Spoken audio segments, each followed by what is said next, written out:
Hey there, Bob from Oregon's Constant Gardener. Welcome to the OCG Fam Show to you, my YouTube buddies. What's going on? Let me know in the comments down there. We'll talk about it after the show, but right now let's just get into the show. Happy Earth Day. Big sale at OCGFAM909. Go check it out if you're inclined. The show, foliar feeding. Scott and I talked a little bit about foliar feeding because Papa Bear Pepper's show sent in a question asking about foliar feeding when. Not when in the life cycle of the plant, but when in the day and night cycle to foliar feed. And we talked a little bit about that and more in depth about foliar feeding in general. And I think you're going to find it interesting, so I'd like you to watch it, and I'll talk to you after. Papa Bear's Pepper Channel. Papa Bear. Oh, Papa Bear. Yeah, what is the optimal foliar time? Just before or just after light? So, as Scott and I discussed, a foliar I've been using for the peppers may be a good topic. I know foliar gets hit often, but it seems to be pretty dialed using Poseidon Zyme, Athena's, Pegasus, and Gaia. Of course, it's lights out for at least an hour, even if the lights have been on. I often see the results immediately.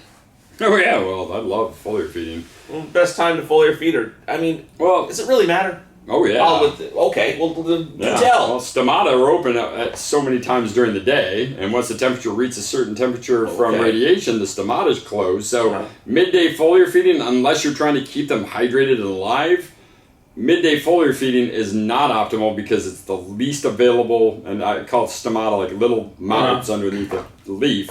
So ideally, at the end of the day, they have the least amount of openings because they've been heat stroked all day long under artificial lighting. Okay. As soon as the lights turn off, those little mouths start opening and they start breathing in and out because that's how we get the CO2 release.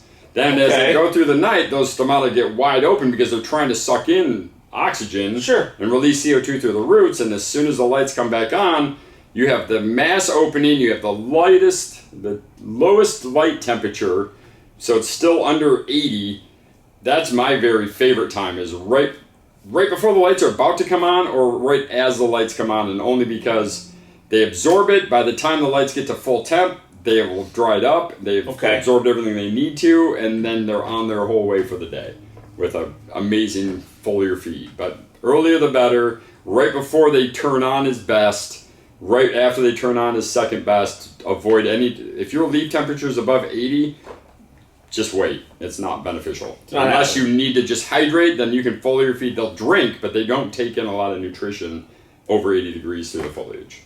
Okay. Leaf temp is your key there, but and he grows some very specialty peppers, so his aren't like, Cal Wonder Bell peppers. These are, things that become weapons in the military. I mean, these are beyond, these are like, you could pepper pellets.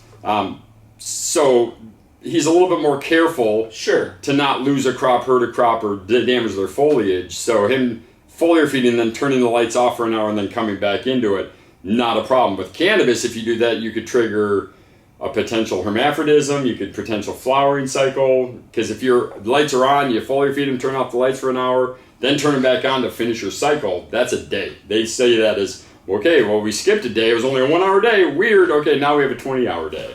So you want to, with cannabis, either do it right before the lights come on or right as the lights come on, so you get them fed, then leave them for the rest of the day until they go into sleep again. Peppers, whatever, you're not going to hermaphrodite a pepper, they are. I mean, they are going to make peppers and flowers regardless. Are there any other crops you would foliar besides those two?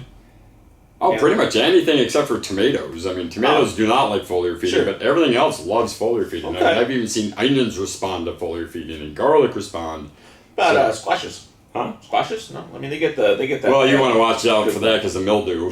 And you can get most of their nutrition right through the root zone. But you can do things like milk foliar feeding there to prevent the mildew spores from forming. So a lot of people spray their squash and vines just to prevent mildew mold. And they'll do it with things like milk and beneficial bacteria and stuff. Okay, what do you think? Informative? Entertaining? Helpful?